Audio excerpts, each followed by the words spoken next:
got to say, it is good to be in the great state of New Hampshire.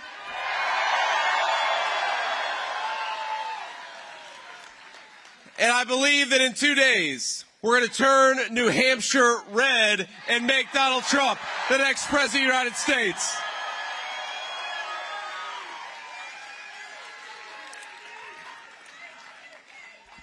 Now, I got to be honest.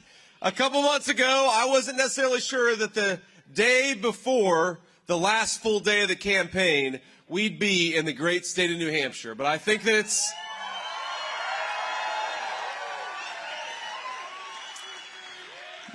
suggests that what we're doing is expanding the map. We're bringing new voters into this coalition, and for the folks in New Hampshire who want to live free, we are the only ticket in town. Donald J. Trump is the only president for you.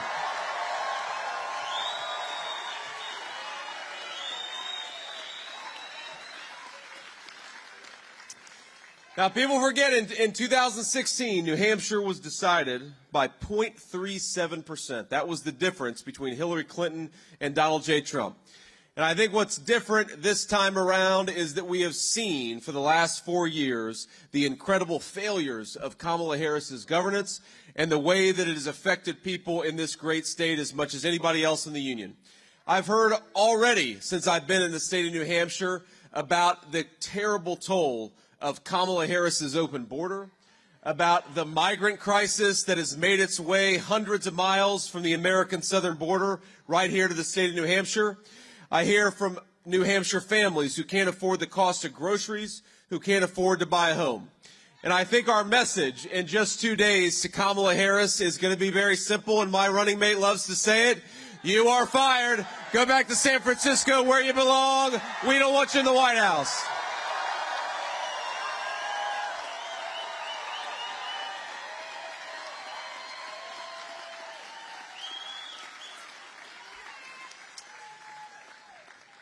Now, here's the thing. I will say, a couple days ago, I was in Las Vegas, Nevada, and we had a great event there in Las Vegas.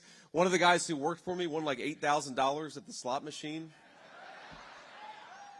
I was like, you need to donate that to the campaign because we got to win, my man. But I saw Governor Tim Walz on the tarmac because we both. I know.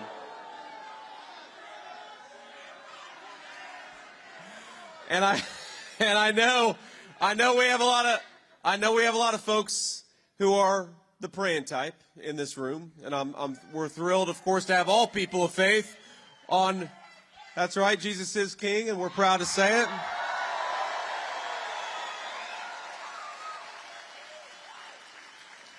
But if you are the praying type, and if you're not, that's okay. But if you are the praying type like me, please say a prayer for Governor Tim Walz, because I think he needs it. Because, think about this. Governor Tim Walz, in some ways, he's got the hardest job in politics. I even think maybe he's got the hardest job in the country. Think about this. After a long day of work, your hands hurt, your back's tired, you're exhausted, maybe you worked a little overtime. And by the way, Donald Trump's going to take away tax on overtime. It's one of the things we're going to do. But think about this. You're having a tough day at work. Just remember that nobody except for Tim Walz has to go out there and try to convince the American people that Kamala Harris is the United States. You may have a tough job, but that is the toughest job, certainly, in American politics. And I think, again, maybe the toughest job in the United States. Think about what Kamala Harris has done. Think about what Tim Walz has to go out there and do. He's got to try to persuade people in this state, people all over the United States of America, that somehow Kamala Harris is going to fix what Kamala Harris already broke. That all these slogans that she issues when she's standing behind a teleprompter, that somehow Kamala Harris is going to do something in the next 4 years that she hasn't already done over her current 4 years in office. And that's tough work. The record of Kamala Harris is that New Hampshire families can't afford groceries, can't afford rent, can't afford to buy a house. The record of Kamala Harris is that the American southern border is wide open. The record of Kamala Harris is that this state has seen a massive flood of illegal migrant activity and certainly a massive increase in fentanyl and terrible overdose deaths that come along with it. The record of Kamala Harris is that the world is on fire and in a state of chaos.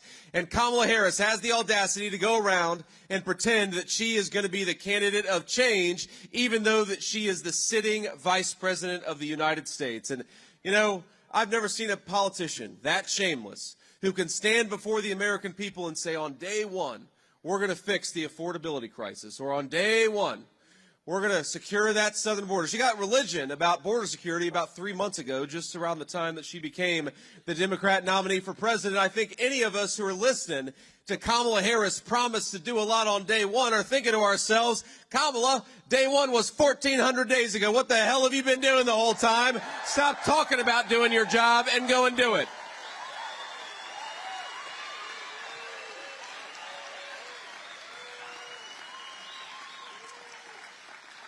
You know, inflation under Kamala Harris's policies have cost the average New Hampshire family about $30,000. $30,000 just to afford what New Hampshire families could have afforded 3.5 years ago when Donald Trump left office.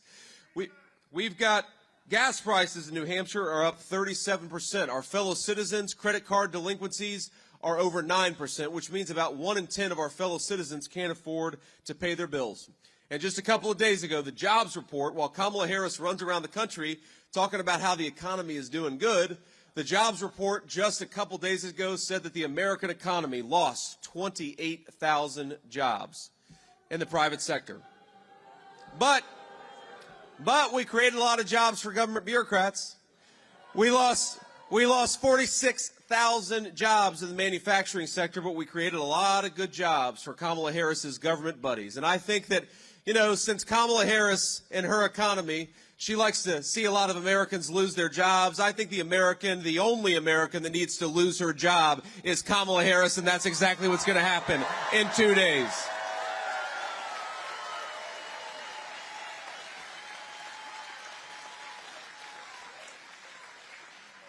And it's, you know, it's unfortunately, and it's hard to even believe this is true, but it's not just fentanyl that's being trafficked across the southern border. As you all know, it's fentanyl that's being trafficked across the northern border too. The amount of fentanyl coming in across our northern border has more than doubled under the leadership of Kamala Harris. And a lot of you know my story. You know that it's frankly a miracle that I'm standing up here asking to be your next vice president of the United States. I grew up in a poor family. It's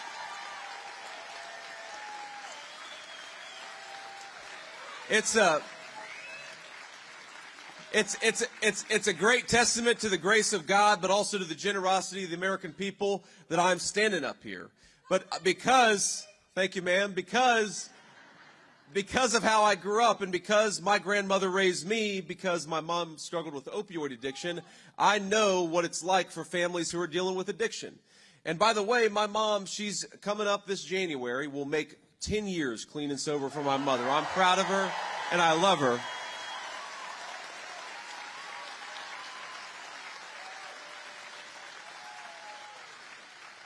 But you know, the reason why we got that second chance with my mom, I really believe, is because, thankfully, when she finally got clean 10 years ago, the poison that's coming across our border today, thank God, was not coming across the border 15 years ago. It wasn't coming across the border 10 years ago.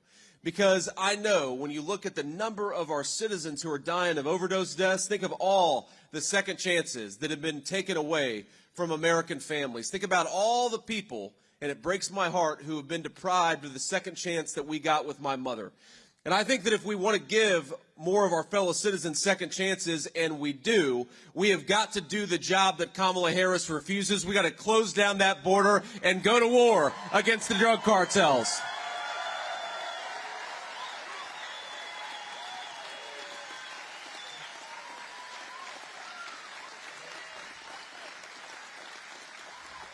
I know in the great state of New Hampshire, you guys don't like to pay taxes, and I appreciate that because I don't like to pay taxes either. You guys don't have an income tax.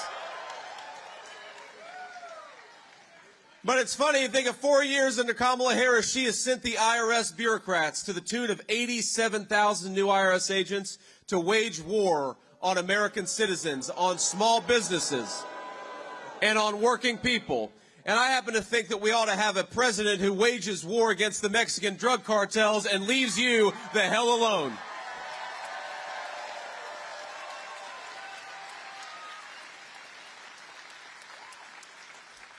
The scale of Kamala Harris's border crisis is difficult to fathom, and it's one of the main drivers, by the way, of the increase in the cost of housing. You're going to have skyrocketing housing costs when you have American homes go not to American citizens, but thanks to Kamala Harris, to people who don't even have the legal right to be here. She's rolling out the red carpet for them, ladies and gentlemen. New Hampshire schools overcrowded with children who don't even speak English, which deprives our kids of a good education. New Hampshire hospitals overwhelmed. Emergency room wait times have skyrocketed because we've got people in this state who do not have the legal right to be here. And I believe that we are compassionate people, and we are always going to be a compassionate country. But the compassion of the American president belongs with the American people who have the right to be here, not with folks who came here illegally.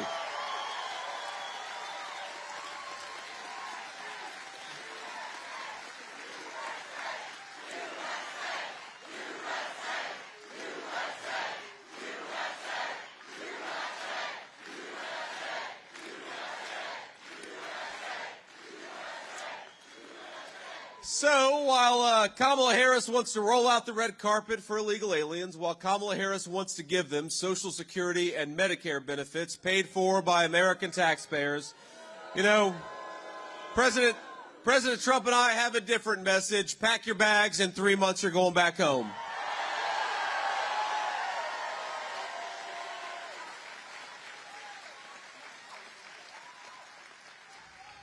You know, the one thing I'll say about Kamala Harris, and I feel bad, I've just criticized Kamala Harris for about 15 minutes, and I should be a little more bipartisan. Come on.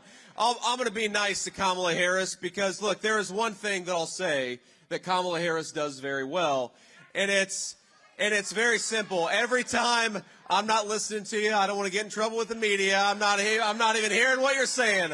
La, la, la, la, la.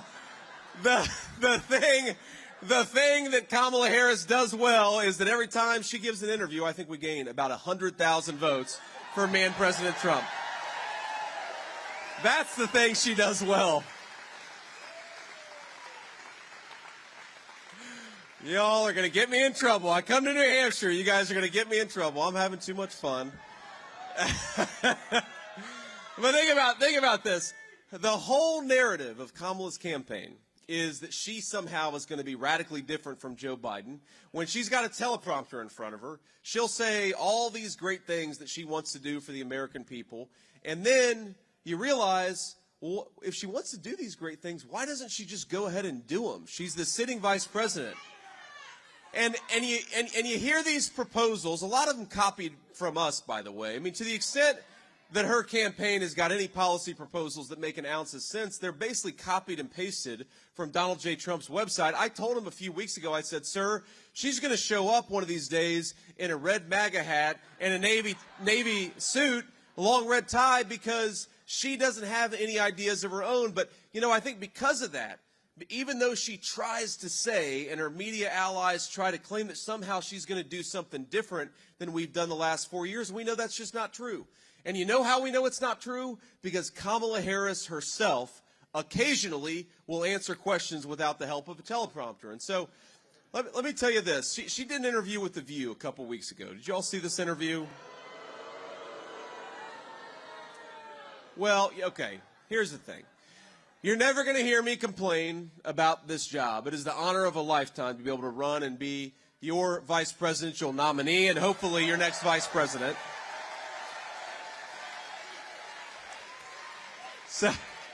So,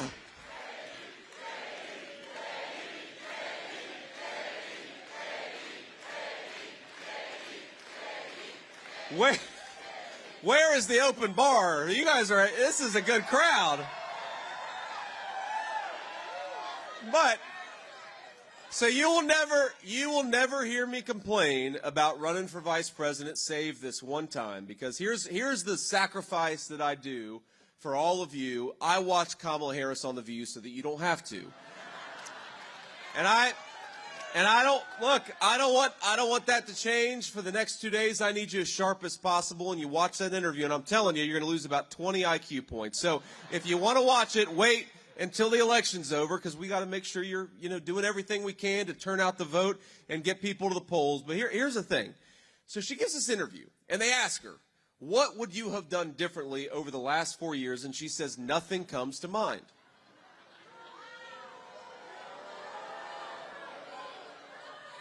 She's telling you that she's not going to do anything differently. All the policies that raise the price of groceries, the trillions of dollars of new spending where Kamala Harris actually cast the tie-breaking vote, the wide open southern border, the chaos all over the world, Kamala Harris is telling you that she's going to do things exactly the same over the next 4 years as she has over the last 4 years. And I happen to think the state of New Hampshire and the people of our country, we need change. We need common sense. We need Donald J. Trump back in the White House, not more of the same broken policies.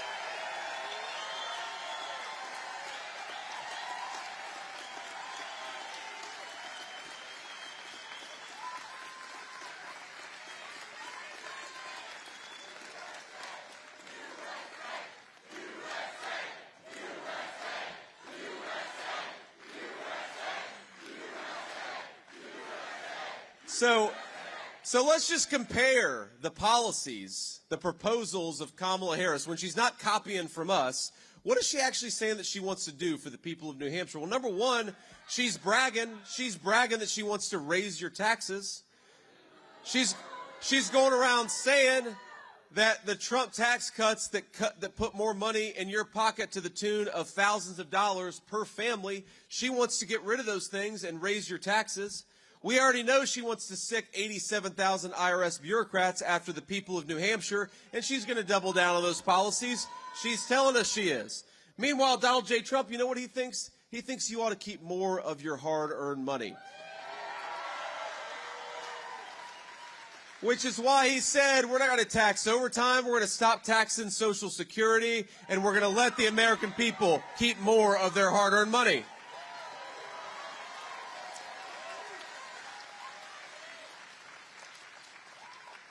You know, I grew up in a place that's cold, not as cold as New Hampshire. I'll tell you, I got off the plane today and I looked at my wife. By the way, isn't my wife beautiful? Thank you, honey, for campaigning with me.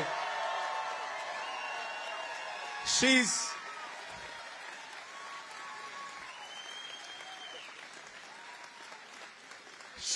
my best friend, and it's great to go around the country and get to do this with your best friend by your side. But I get off the plane and I say, honey, it is cold out here.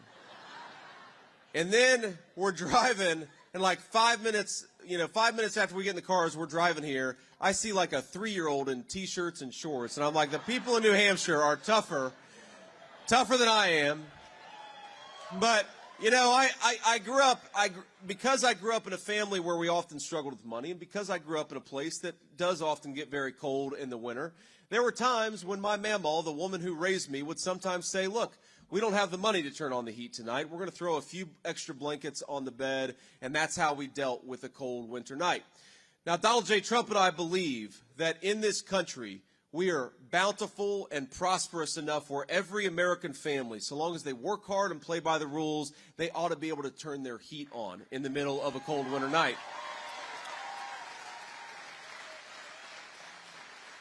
And that's why one of the most important comparisons between Donald Trump and Kamala Harris is Kamala Harris wants to buy oil and gas from tin-pot dictators all over the world. Donald J. Trump and I want to drill, baby, drill. We got plenty of it right here. Let's get it out of the ground with our own people.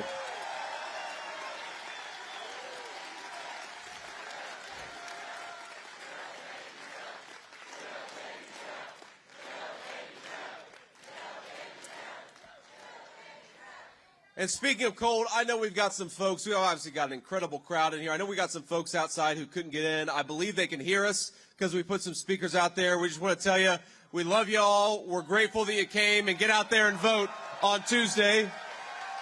And let's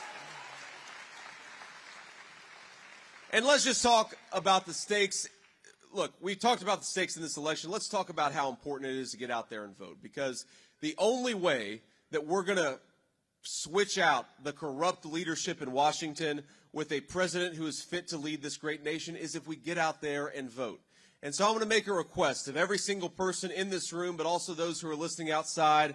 I want all of you to get out there and vote 10 times.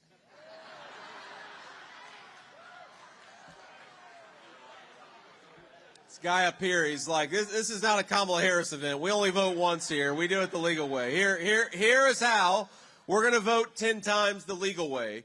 I want you to get yourself to the polls on Tuesday, and I want you to take 9 of your friends and family with you. That's how we vote 10 times.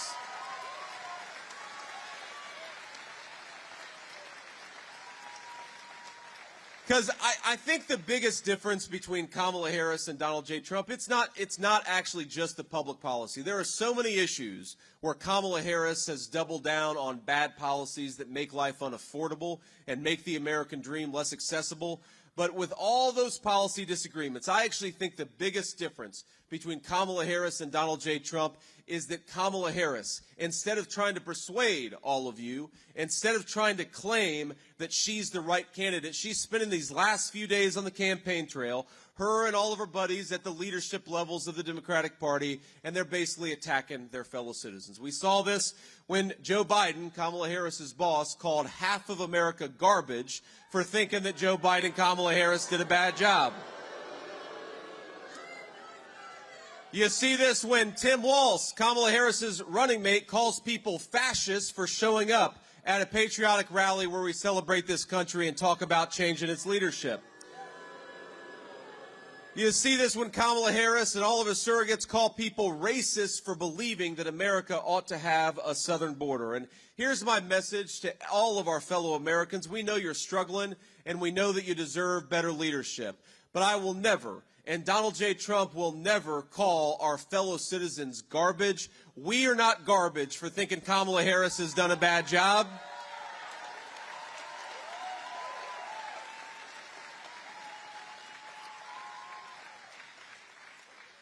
But while we're not garbage for thinking that Kamala Harris has done a bad job, I think in a couple days the voters of New Hampshire are going to take out the trash in Washington, D.C., and that person's name is Kamala Harris.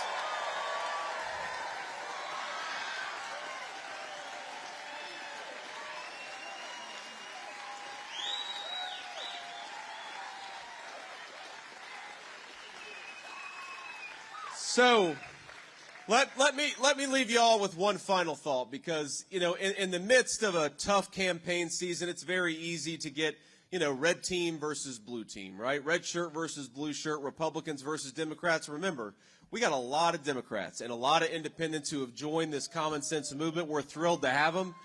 They're welcome. And you know, earlier today, I was with Governor Glenn Youngkin of Virginia and Governor Doug Burgum of North Dakota, great patriots.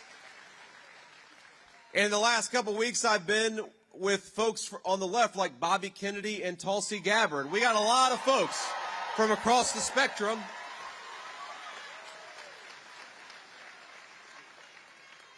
But what we're really after is not just beating Kamala Harris. As fun as it's going to be to beat Kamala Harris, trust me, I'm going to enjoy it more than any person in this room.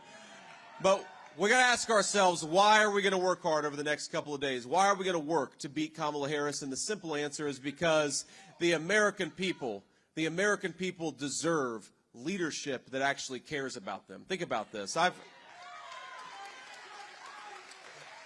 talked to veterans in the last couple of weeks who are so excited about voting for Donald J. Trump because they saw a generation of their buddies maimed and wounded by corrupt leadership using our troops as the policemen of the world. Donald J. Trump and I believe we got to use America's troops for America's national security, not anybody else's.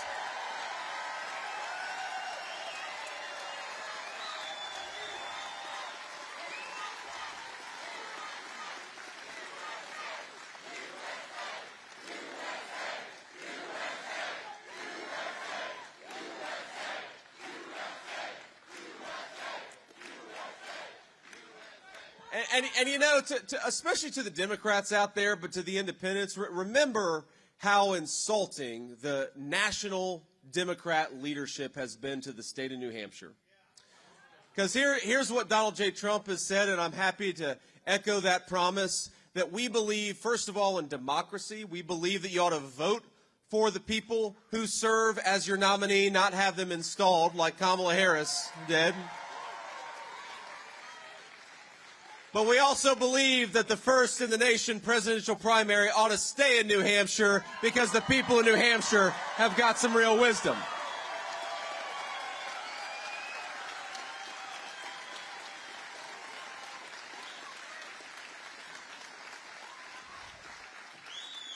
But my friends, again, my last thought here is that our citizens deserve so much better than what they've gotten from Kamala Harris over the last 3.5 years. You know, I met a woman not too long ago who told me, she was a retiree, told me that for 40 years she and her husband had done steak night every Friday. That was their special little ritual. But last year they stopped doing steak night because Kamala Harris, her policies had made grocery prices so unaffordable that they couldn't afford to do steak night. I've talked to a lot of moms and dads over the last few weeks, parents who lost children to fentanyl overdoses because their kids do what a lot of teenagers do. They took something under peer pressure at a party, and instead of, in past years, a teenager making a mistake would wake up with a headache or with a lecture from their parents, they're paying for that mistake with their lives because of what Kamala Harris has led into this country. I've talked to people who love this country, who serve this country, but want their service to be respected and rewarded and not insulted by people like Kamala Harris. I've talked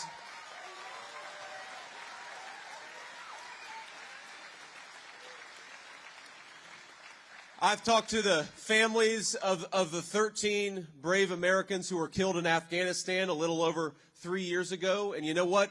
They're heartbroken that they lost their loved ones, but they're not mad. What they're really mad about is the lack of accountability that has come from Kamala Harris's administration. That's what makes them mad. And I think about all these people who have lost loved ones, people who are worried about buying a house or affording groceries, people who just want to raise their children or their grandchildren in safety and security and prosperity. And I think to myself, we've got the best country in the world. We've got the best people anywhere in the world. The only thing that is broken about the United States of America is Kamala Harris's broken leadership. In 2 days, let's go change that. Donald J. Trump for president. God bless you, New Hampshire. Thank you for having me.